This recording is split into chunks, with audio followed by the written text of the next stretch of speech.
as to crime incidents tayo iti La Trinidad for January to May 2026, we have recorded a total of 123 crime incidents.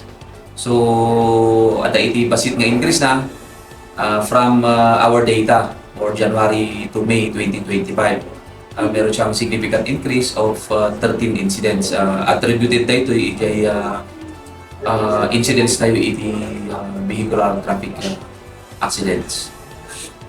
As to dun sa record natin, for the period kasi, ang recorded incident natin is from January to May 2026. We have a total of 32. So kung i-compare natin siya doon sa record natin last year, from January to May, 10 lang kasi yung recorded natin last year. So malaki talaga yung increase niya of 22 incidents. Pero kung titingnan natin, mostly yung mga vehicular traffic accidents natin nangyayari dito sa stretch ng KM3 to KM6. Yun yung volume talaga ng vehicular accidents natin, at saka yung Pico Road. Pero mas marami talaga yung from KM4 to KM6. Ang nakikita natin ng mga red spots natin dito is yung dito sa may KM6, dito sa may boundary ng KM6 at KM5, at dito sa may boundary din ng KM4 to KM5, yung from Caltex to Trisection. And from Trisection naman, going to Pico, doon sa J. Corbada may boundary iti Pico kin Pugis, J. Batang di And makikita natin, usually yung mga vehicular accidents natin nangyayari during night time. And yung mga accidents natin, usually ang mga cause niya is kung hindi nakainom yung driver, human error. Minsan, hindi nila natatantya na nag-overspeed na sila dito sa haba kasi nung stretch ng kalsada natin.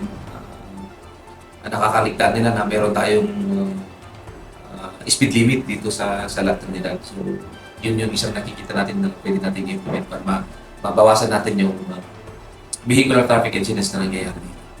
Kanya ulit yung speed limit tayo tapos.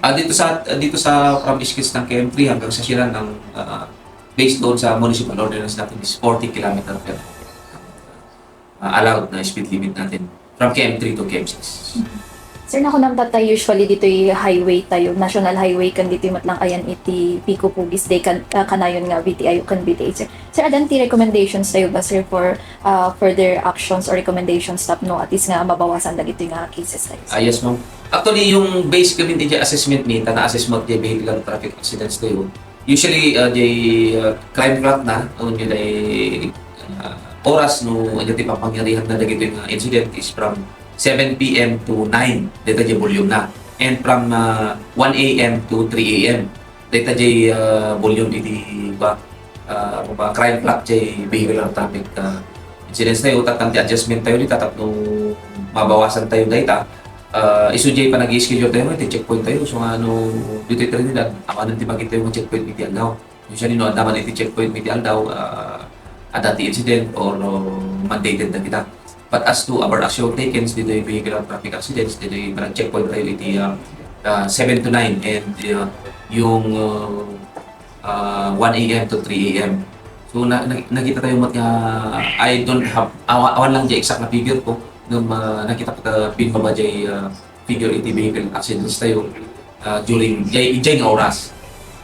Dahil may isang naarami tapos hindi ka sa mababawasan. And may sabay, ito is parang staging na ito yung mobile tayo ngayon, ito yung kalsada. Ada iti in mandate ko, iti PCP1, mobile vehicle tayo dito yung headquarters, and mobile iti PCP2 na maging visible tayo yung kalsada kapag ito yung kalsada. Doon dati nakablinker kami iti kalsada, medyo mapalagipan ng ito yung driver. Overspeed, doon natin makita lang na naka-blinker kung medyo ang binong kasi. So, di may isa, and may isa pa ay dito'y panangikabil tayo iti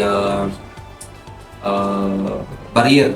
Kaya dito'y existing traffic, ay dito'y existing pedestrian pedestrian lanes tayo, nagkitakmat lang. Nung maminsan, no first time ka dito yung Trinidad, nakaspas di pataray mo dito yung parang Mr. KM5 to KM6. Hamo nga, ano ti pedestrian lane dita.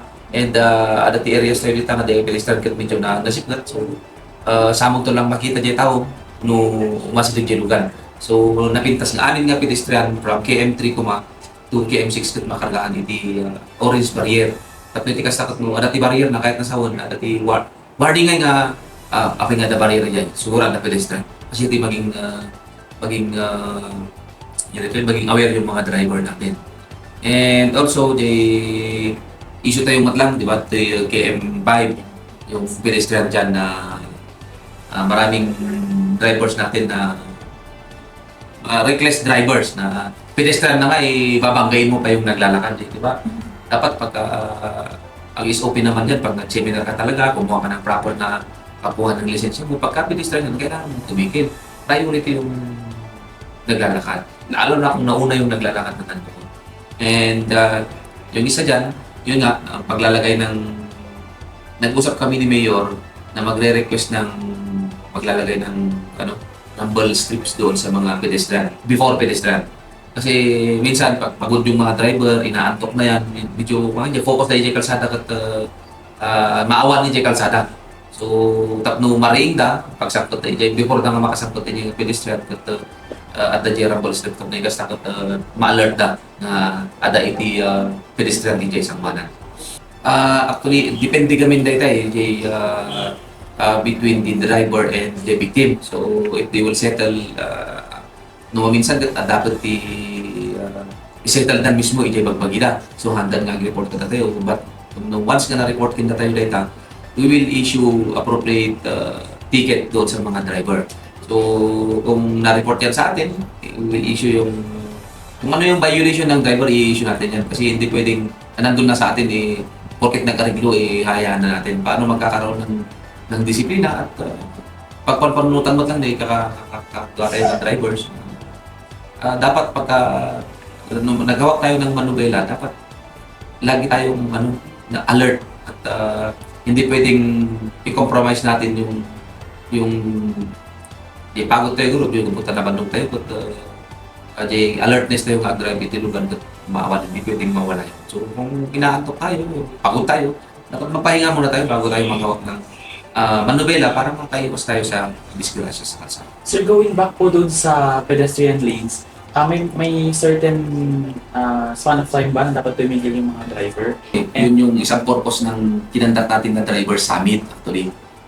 Dito sa lahat ng transport group and dito associations, jeepney associations, nagkaroon na tayo ng traffic summit and we remind natin sa kanila mga dapat nilang i-observe as drivers. So, dito kasi sa Trinidad, wala pa tayong ordinance mandating yung 5 seconds stop nga dito lang sa Baguio, no? And nevertheless, kahit wala namang ordinance, kung may tumatawid, kailangan mo talagang tumigil. Kung hindi tumigil yung pagtawid, hindi mo kaya pwedeng isuksok yung sarili mo, pedestrian nga yan, priority ang pedestrian. Hintayin mo na may mag-manage na traffic enforcer or traffic police, mag-manage para ayusin yung flow ng sasakyan. Pero kung may mga tumatawid dyan, priority pa rin yung mga tao. Hindi mo naman pwedeng banggain yung tao dahil matagal nang tumigil yung takbo ng mga sasakyan dahil sa dami ng mga tao. So, ina-assist din naman natin ang ating mga traffic enforcers yan at lahat naman ng pedestrian yan, tinatayuan nila in cases na nagkakaroon ng congestion at marami yung tumatawid na tao, minamanage naman natin ng maayos yan para maganda yung flow ng ating mga sasakyan. May mga plans po ba na parang maglalagay ng traffic lights? As of now, wala pa ako nakita na proposal regarding sa paglagay ng traffic light. Ang nalagyan pa lang is itong dati, yung sa trisection natin. And ang pwede siguro nating isang lagyan dyan is yung town intersection. Pero as of now kasi naka-stay din naman yung ating mga personnel doon. So anytime na may mga congestion doon is minamanage naman ng ating mga personnel. Ang nakikita ko dyan na merong proposal is yung paglalagay ng mga blue lane sa mga ilalim ng overpass para sa ating mga PWDs at senior citizens. I think may request na rin ng LGU natin sa DPWH para doon sa pagpintura ng mga blue lane. And merong konting adjustment sa ating mga pedestrian. May ginawa na rin kaming proposal dyan, yung pagbawas at pag-adjust ng ibang mga pedestrian. Nakadepende yan sa funding. Siyempre, i-request natin sa DP since yung KM3 to KM6 natin is a national road. So sila yung itatap natin dyan. Doon sa kanila tayong maghihingi ng magre-request para sa maglagay sila ng mga pedestrian lane dito sa stretch ng KM3 to KM6.